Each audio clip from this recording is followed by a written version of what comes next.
आता नवीन जर काय पाहिजे असेल तर आपल्याला भाऊंना ह्या वेळची ही टर्म्स आपल्याला त्यांना जिंकून द्यायची आहे आणि मी तुम्हाला शब्द देतोय भाऊंचा वाढता सपोर्ट पाहून आम्ही नालासोपारा वसई विरारमध्ये कोल्हापूर महोत्सव ठेवलाय। त्या महोत्सवाचा शेवटचा दिवस 1 तारीख आहे।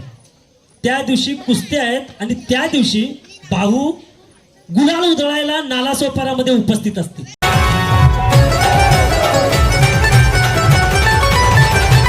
कोल्हापूरचा ठाण्यावर चंदगड विधानसभेचा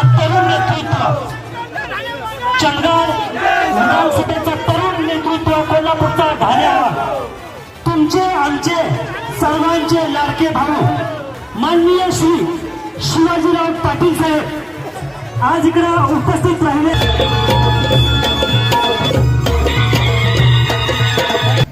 पश्चिम महाराष्ट्रातील गटबाजी आणि तटबाजी याला मूठ माती देऊन अपक्ष म्हणून प्रचंड बहुमतांनी विजयी झाले।